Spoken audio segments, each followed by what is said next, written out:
नमस्कार। आज के इस विशेष कार्यक्रम में मैं डॉक्टर नंदिनी राज मिश्रा आपका हार्दिक स्वागत करती हूँ।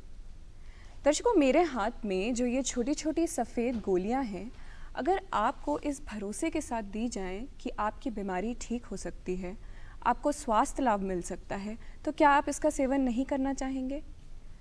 आज विश्व होम्योपैथी दिवस पे हम चिकित्सा जगत में होम्योपैथी की भूमिका के बारे में चर्चा करेंगे।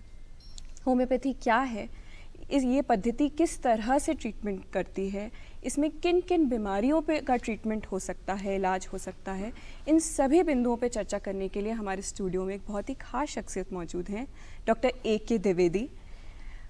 Doctor A K. द्विवेदी एक बहुत ही वरिष्ठ होम्योपैथिक विशेषज्ञ हैं। विगत कई वर्षों से इस क्षेत्र में सक्रिय हैं, समाज में अपना महत्वपूर्ण योगदान दे रहे हैं, कई एडवाइजरी बोर्ड के मेंबर भी हैं और अनेकों पुस्तकें एवं शोध प्रकाशित कर चुके हैं। डॉक्टर साहब, आपका हमारे स्टूडियो में हार्दिक स्वागत है। थैंक यू नंदिनी जी, नमस्कार। सर, मेरा पहला सवाल आपसे बहुत बेसिक क्वेश्चन है, बहुत बेसिक सवाल है। होम्योपैथी पद्धति है कहाँ और कैसे ये इंडिया में आई, इसको कैसे प्रैक्टिस इसकी चालू हुई? नंदिनी जी, होम्योपैथी चिकित्सा पद्धति की अगर मैं बात करूं तो होम्योपैथी के जनक मतलब आविष्कारक डॉक्टर शम्यूल हैनीमैन जी थे। शम्यूल हैनीमैन जी जर्मनी के रहने वाले थे। वो कुलीन मटेरिया मेडिका का ट्रांसलेशन कर रहे थे, तब उन्होंने पाया कि जिन पदार्थों के सेवन से हमारी बीमारी ठीक होती है, उन्हीं पदार्थों के सेवन से हमें उसी तरह की बीमारी हो भी सकती है।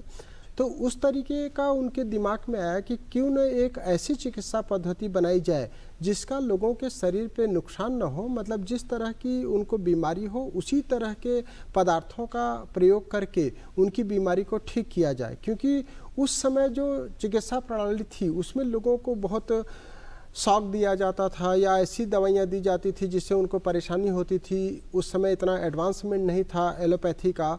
आज जिस तरीके से लेज़र का प्रयोग होता है उस तरीके से उस समय प्रयोग नहीं होता था। तो उस समय जो वर्तमान चिकित्सा प्रणाली थी उससे वो बहुत व्यथित थे और उन्होंने इसलिए सिमिलिया सिमिलिबस क्यूरेंटर नाम से जो हमारा जो टैग लाइन है या हमारा जो मूलभूत सिद्धांत है उसकी अगर मैं बात करूं तो सिमिलिया सिमिलिबस क्यूरेंटर, मतलब जिस तरीके की आपकी बीमारी है उसी तरीके का सिम्टम्स अगर हम पैदा करते हैं आपके शरीर में तो वो बीमारी स्वतः ही ख़त्म हो जाती है।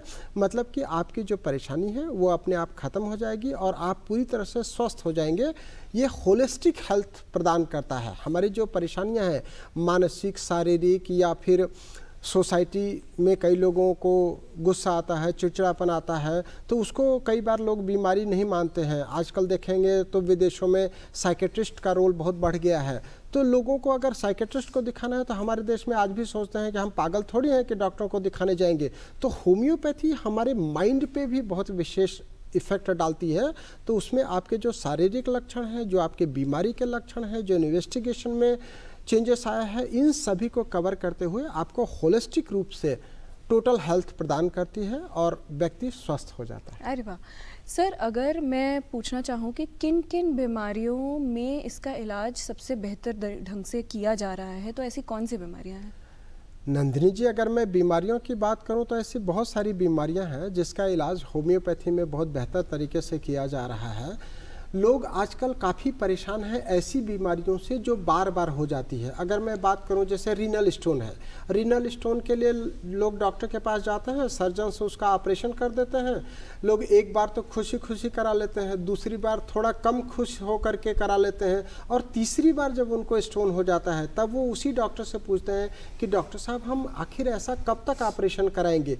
इसी तरीके से साइनोसाइटिस है या एलर्जिक राइनाइटिस है या स्लिप डिस्क स्पॉन्डिलाइटिस है या फिर प्रोस्टेट की परेशानी है या पाइल्स है, फिशर है, फिस्टुला है, जिसके लिए लोगों को बार बार ऑपरेशन कराना पड़ता है या बार बार इलाज लेने के बाद भी ये बीमारी ठीक ही नहीं होती है। तब लोग होम्योपैथी की ओर अग्रसर होते हैं और होम्योपैथी चिकित्सक के पास इस आशा के साथ आते हैं कि हमारी बीमारी ऐसी ठीक हो जाए कि जो वापस न हो। तो होम्योपैथी इसलिए भी जानी जाती है कि होम्योपैथी तरीके से अगर आपने ट्रीटमेंट लिया है तो वो फिर से होएगी नहीं।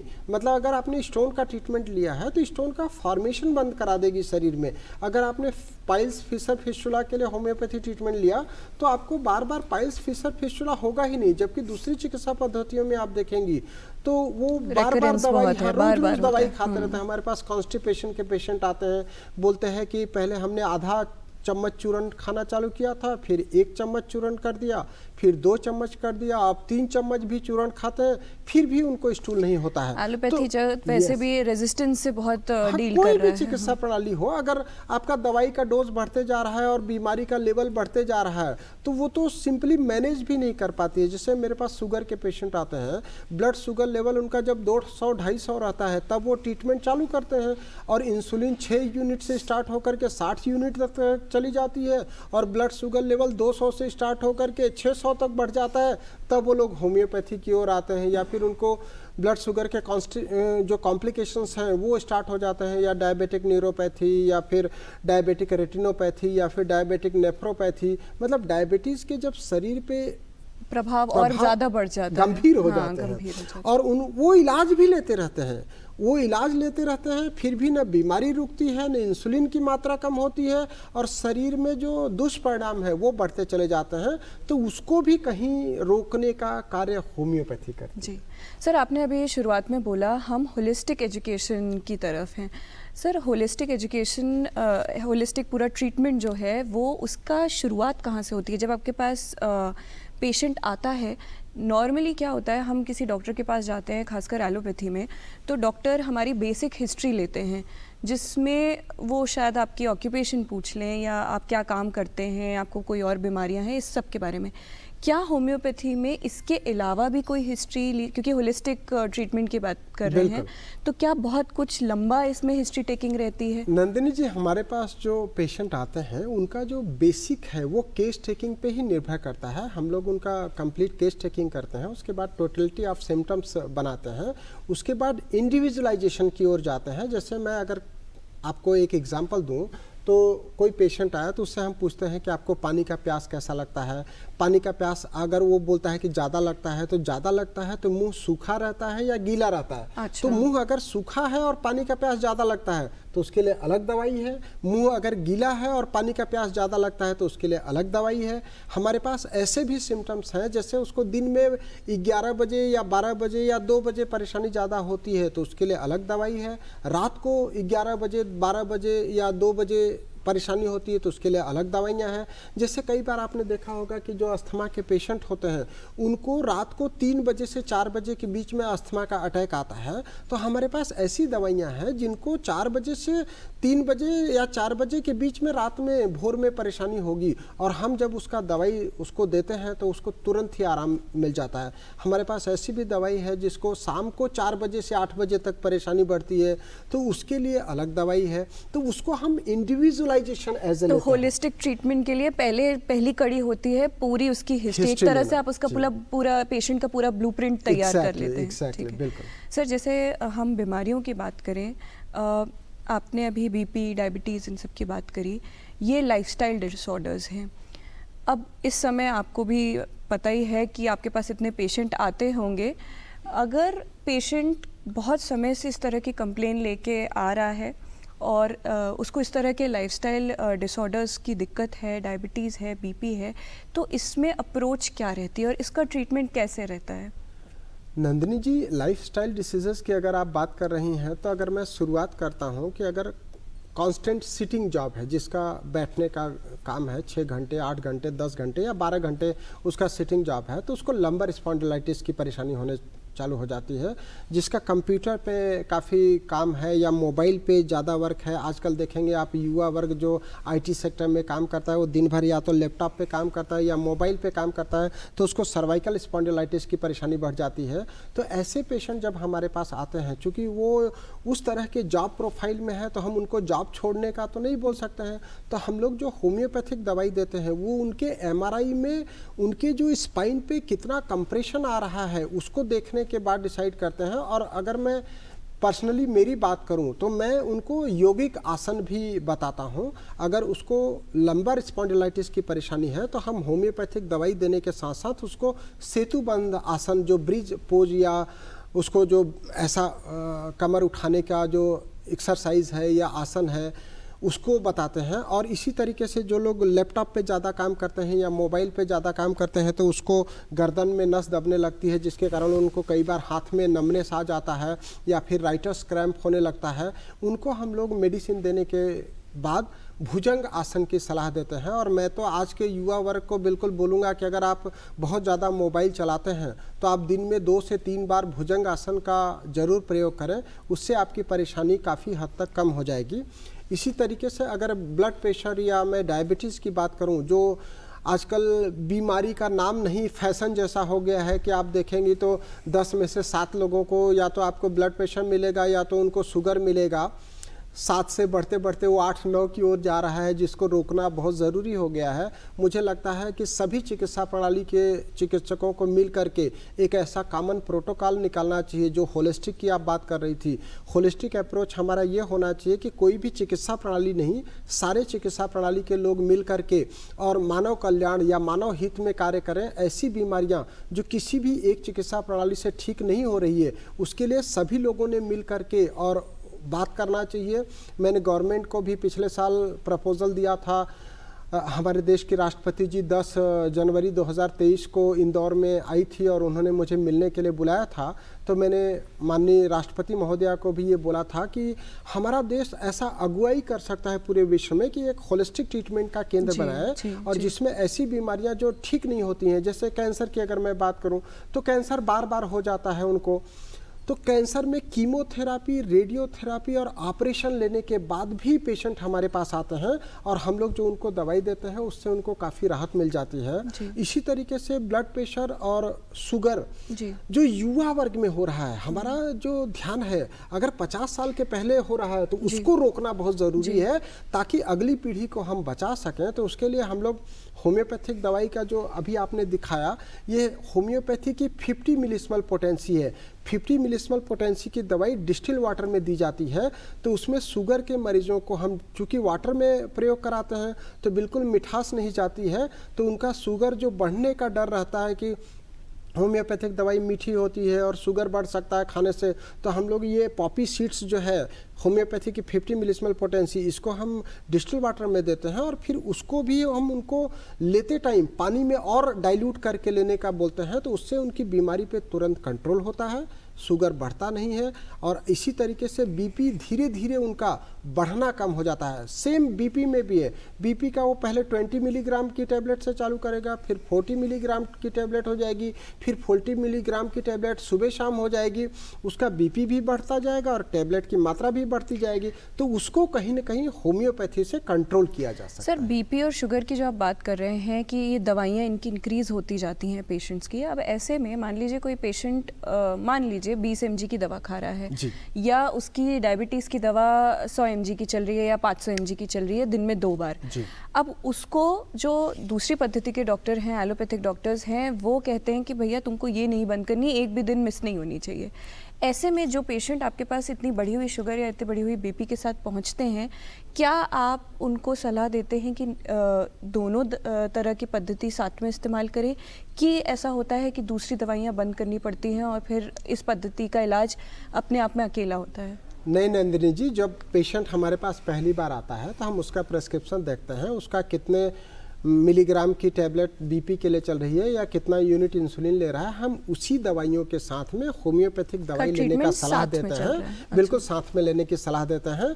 उसका सबसे बड़ा एग्जाम्पल अभी आपने कोविड में देखा होगा, कोरोना के टाइम में जब लोग अस्पतालों में मर रहे थे तो उस समय लोगों ने होम्योपैथिक दवाई वहाँ पे खाया, आर्सेनिक एल्बम, लोगों ने काढ़ा पिया, लोगों ने भाप लिया, लोगों ने योगा किया और तब वो आईसीयू से निकल करके बाहर आए। मैं मानव कल्याण और मानव हित की बात कर रहा था।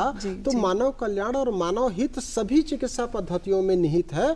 आपको अगर मरीज को बचाना है तो उसमें किसी पद्धति का नाम जरूरी नहीं है, मरीज को लाभ होना चाहिए। मैं जब दवाई देता हूं तो उनको यही समझाता हूं कि आप इन दवाइयों का सेवन करिए, उसके बाद नियमित अंतराल में हम उसका इन्वेस्टिगेशन कराते रहते हैं, टेस्ट कराते रहते हैं। जैसे ब्लड शुगर है तो हम उसको फास्टिंग और पीपीबीएस कराते हैं, फिर हर 3 महीने में हम HbA1c कराते हैं और जब रिपोर्ट हमारे फेवर में आने लगती है तो हम उसी डॉक्टर के पास भेजते हैं पहले जिसका वो ट्रीटमेंट ले रहा होता है। जब ग्राफिकल रिपोर्ट आ जाती है तो उसी डॉक्टर से उसकी मात्रा को कम कराते हैं, हम जैसा कि आपने शुरुआत में बोला कि एक तरह से सभी डॉक्टर्स को मिलके अपनी अपनी अप्रोच से पेशेंट का हित देखने की कोशिश। जी एग्जैक्टली। सर, अभी तो हम लाइफस्टाइल डिसऑर्डर्स की बात कर रहे हैं, इसके अलावा अगर हम महिलाओं की बात करें तो महिलाओं में आपको किस तरह की बीमारियां देखने को मिलती हैं? सबसे ज़्यादा जो पेशेंट्स आपके पास आते हैं, कौन से वर्ग, कौन सी एज ग्रुप के सबसे ज़्यादा पेशेंट आपके पास आते हैं? नंदिनी जी, महिलाओं के ऊपर ही हमारे देश के क्लिनिक चलते हैं। अगर महिलाएं नहीं आए, जिस दिन महिलाओं का उपास रहता है उस दिन क्लिनिक खाली हो जाता है। आप तीज देख लीजिए या करवा चौथ देख लीजिए तो उस दिन दुनिया भर के हमारे मतलब भारत के तो क्लिनिक ऑलमोस्ट खाली ही रहते हैं। कहीं ना कहीं बहुत अनफॉर्चुनेट है कि बहुत हम एग्जैक्टली अपनी बिल्कुल महिला जो है हमारे घर का बहुत बड़ा धुरी है, मतलब बहुत बड़ी वो नींव है। और मैं बोलता हूँ कि अगर महिला ही बीमार होगी तो पूरा घर बीमार रहेगा। अगर महिला घर की स्वस्थ है तो पूरा परिवार भी स्वस्थ रहेगा। तो हमें महिलाओं पे ऐसा क्यों निगलेक्ट है? मुझे लगता है कि कहीं न कहीं उसके लिए महिलाओं का भी बहुत है, वो खुद ही जिम्मेदार है।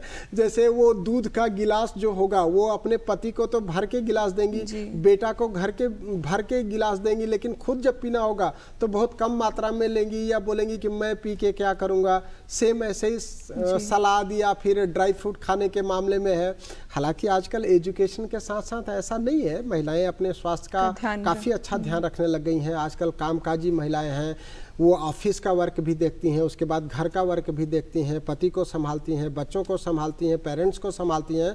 तो अब चीज़ें काफ़ी चेंज हो रही है। एजुकेशन के साथ साथ वो इन्वेस्टिगेशन के महत्व को समझने लगी, लेकिन उसके बाद भी परेशानियां बहुत ज़्यादा है। अगर मैं युवा वर्ग की बात करूं तो जो टीनेजर्स की गर्ल्स हैं वो हमारे पास या तो PCOD लेकर के आती हैं या फिर मेंस्ट्रुअल इरेगुलरिटी आती है। 2-2 महीने 3-3 महीने उनको पीरियड नहीं आते हैं, जिसके कारण उनको पिंपल्स हो जाता है, कई बार उनको चेहरे पे बाल उगाते हैं।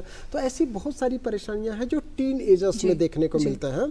टीन एजर्स को मैं बोलता हूं कि ये हार्मोनल चेंजेस का एज होता है। अगर आपने कोई भी गलत कार्य किया टीन एज में तो उसका परिणाम आपको बुरा देखने को मिलेगा, और अगर टीन एज में ही आपने अच्छे आपके आदतें सुधार ली या अच्छे कर्म करने लगे तो आपको बाद में बहुत अच्छे परिणाम देखने को मिलेंगे। तो टीन एजर्स के ऊपर पेरेंट्स को भी ध्यान देना चाहिए और टीन एजर्स को भी खुद के ऊपर ध्यान देना चाहिए।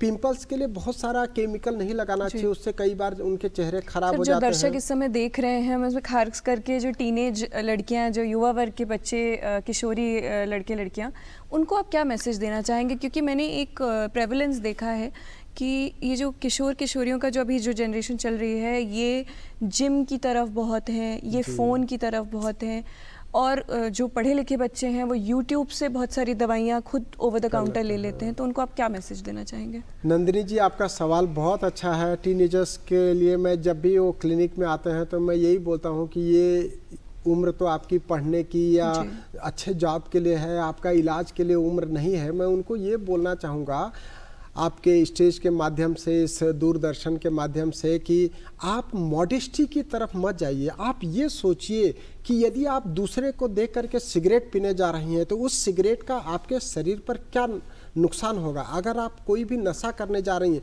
तो उस नशा से आपके शरीर में क्या नाश होने वाला है या आपके परिवार का क्या नाश होने वाला है, ये आपको सोचना बहुत ज़रूरी है। क्योंकि युवा वर्ग नशा के तरफ बहुत ज़्यादा आकर्षित हो रहा है, ये बिल्कुल गलत है। नशा किसी भी तरह का हो आपके लिए हमेशा नुकसानदायक है, तो इसलिए नशा से बचना चाहिए। और आपके जो फ्रेंड सर्कल है वो आप देखिए कि वो अच्छी सलाह देता है, अच्छे लोग हैं, या बुरी सलाह देता है, बुरे लोग हैं। अगर इतना आपको समझना आ गया तो आप उस तरह के फ्रेंड सर्कल से बच सकेंगे, क्योंकि आजकल युवा सोचता है कि वो लिव इन में रह लेगा। ये ऐसा लिव इन में रह लेगा, उसके दुष्परिणाम बहुत ज़्यादा है। तो आप दूसरे को देख करके इस तरीके का, न तो आप लिव इन की ओर जाएं, न तो आप नशा की ओर जाएं, न तो आप ओवर द काउंटर मेडिसिन खरीद करके लें, या फिर यूट्यूब जो है, यूट्यूब देखने सुनने के लिए अच्छा लगता है, लेकिन यूट्यूब ट्रीटमेंट लेने के लिए नहीं है।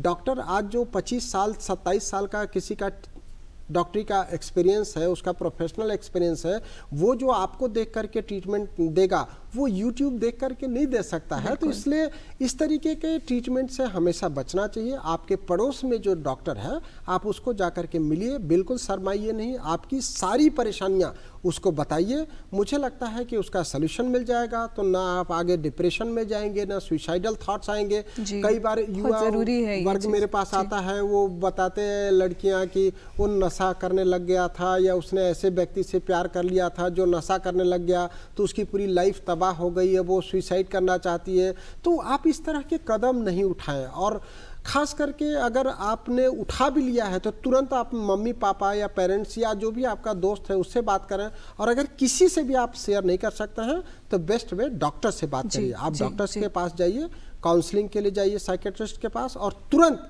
आप अपने पैरों को, कदम को पीछे ले लीजिए, तो निश्चित रूप से आप बच बहुत अच्छी सलाह दी डॉक्टर साहब ने। जब तक ये समझ में आता है तब तक थोड़ा सा देरी हो जाती है। जी डॉक्टर साहब, आखिरी में मेरा आपसे क्वेश्चन है, समय की थोड़ी कमी है। अब रिप्रोडक्टिव एज ग्रुप की जो महिलाएं आपके पास आती हैं उनमें अनीमिया की समस्या इस समय बहुत ज़्यादा बढ़ गई है। सरकार भी इसकी तरफ बहुत से कदम उठा रही है। अब उसका ट्रीटमेंट कैसे होता है होम्योपैथी में? नंदिनी जी, मैं aplastic anaemia, sickle cell anaemia, thalassaemia, iron deficiency anaemia, vitamin deficiency anaemia, सभी प्रकार के एनीमिया पे काम कर रहा हूँ। एनीमिया के लिए पूरे देश से मेरे पास पेशेंट आते हैं, कई बार विश्व से भी आते हैं, भारत के बाहर से भी लोग आते हैं। तो एनीमिया महिलाओं में जो होती है उसका कारण, अगर मैं 40-50 साल की उम्र की महिलाओं की बात करूँ तो उनको जो प्रोफ्यूज मेंस्ट्रुअल ब्लीडिंग होने लगती है, कई बार महिलाएं उसको छुपाती हैं, 2 महीने 3 महीने तक ब्लीडिंग होती रहती है, घर के लोगों को नहीं बताती हैं, उससे उनको ब्लीडिंग होने लगती है और एनीमिया हो जाता है। तो ऐसा अगर हो रहा है तो आप बिल्कुल छुपाइए नहीं, आप डॉक्टर से चर्चा करिए। एनीमिया पूरी तरह से ठीक हो सकती है। एनीमिया कई बीमारियों का कारण है, कई बीमारियों का जड़ है, और एनीमिया हम होम्योपैथी तरीके से बहुत आसानी से ठीक कर रहे हैं। अगर आप शुरू में ध्यान देंगे तो आपका बोन मैरो बच सकता है, नहीं तो बोन मैरो खराब हो जाता है, जिसके कारण अप्लास्टिक एनीमिया डेवलप हो जाता है।